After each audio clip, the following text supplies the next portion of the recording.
C'est Sous surveillance, les origines de Riley Page, tome 1, écrit par Blake Pierce, lu par Caroline. Chapitre 1. Riley s'assit au bord du lit en regardant son livre de psychologie. Elle ne pouvait pas se concentrer, pas avec autant de bruit dans la chambre. Il y avait de nouveau cette chanson qui beuglait « Don't let this moment end » de Gloria Estefan. Combien de fois avait-elle déjà entendu cette stupide chanson rien que dans la soirée? Elle semblait émaner de chacune des portes du dortoir ces derniers jours. Riley cria à sa colocataire en essayant de couvrir la musique. « Trudy, s'il te plaît, arrête avec ce passage. Ou même cette chanson. Ou alors achève-moi juste, peut-être. » Trudy rigola. Elle et leur amie Rhea étaient assises sur le lit de Trudy, à l'autre bout de la pièce. Elles venaient tout juste de finir de se faire les ongles et agitaient maintenant leurs mains en l'air pour les faire sécher. « Bien sûr, je le ferai, pas !» cria Trudy par-dessus la musique. « On te torture !»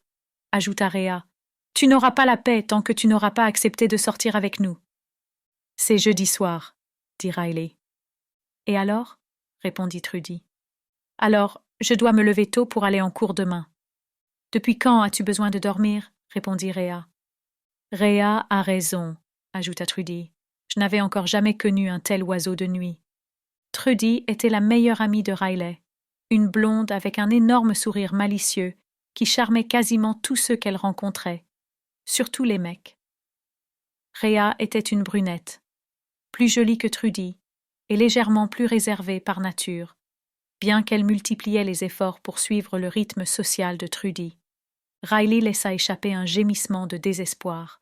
Elle se leva de son lit et se dirigea vers le lecteur CD de Trudy pour baisser le volume, puis alla se rasseoir et reprit son livre de psycho. Et bien sûr, dans la foulée, Trudy se leva et alla remonter le volume de la musique, pas aussi fort qu'avant, mais toujours trop fort pour que Riley arrive à se concentrer sur sa lecture. Riley fit claquer son livre en le fermant. « À cause de vous, je vais devoir recourir à la violence, » dit-elle. « Eh bien, au moins ça serait différent. Si tu continues, à force de rester assise là, toute recroquevillée, tu vas rester bloquée dans cette position, » dit Rhea en rigolant. « Et ne va pas te dire que tu dois réviser. Je suis aussi dans cette classe de psycho, tu te rappelles. Je sais que tu prends de l'avance dans la lecture de ce stupide livre, des semaines d'avance peut-être, » ajouta Trudy. Rhea laissa échapper un faux cri d'indignation. « Prendre de l'avance ? Est-ce que ce n'est pas, genre, illégal ? Parce que ça le devrait. » Riley aime impressionner le professeur Heyman. Elle en pince pour lui, dit Trudy en poussant Rhea. « Je n'en pince pas pour lui, » glapit Riley. « Désolée, autant pour moi. Pourquoi est-ce que tu en pincerais pour lui ?» répondit Trudy. Riley ne put s'empêcher de songer. Juste parce qu'il est jeune et mignon et intelligent? Juste parce que toutes les autres filles de la classe en sont folles? Mais elle garda ses pensées pour elle. Rhea prit sa main et regarda attentivement ses ongles.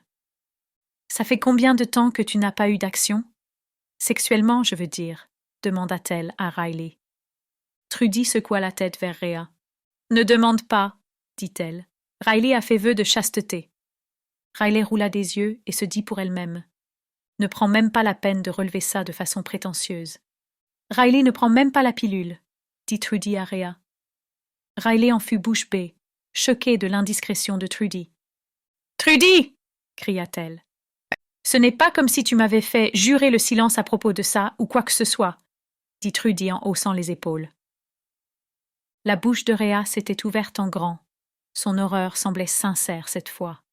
« Riley, dis-moi que ce n'est pas vrai. S'il te plaît, dis-moi qu'elle ment. » Riley grogna entre ses dents, mais ne dit rien. Si seulement elle savait, pensa-t-elle. Elle n'aimait pas repenser à ces 10 années de rébellion, encore moins en parler. Elle avait été chanceuse de ne pas tomber enceinte ou de ne pas attraper d'horribles maladies. À l'université, elle avait ralenti le rythme sur beaucoup de choses, y compris le sexe, bien qu'elle ait toujours une boîte de préservatifs dans son sac à main, au cas où. Trudy remit délibérément le volume de la musique comme il était auparavant. Ok, j'abandonne. Où est-ce que vous voulez aller? Dit Riley en poussant un soupir. Le Centaur's Den, dit Rhea. Il nous faut du sérieux. Quel meilleur endroit? Ajouta. Nous espérons que vous avez apprécié cet aperçu. Pour continuer à écouter ce livre audio sur Google Play Livres, utilisez le lien dans la description de la vidéo.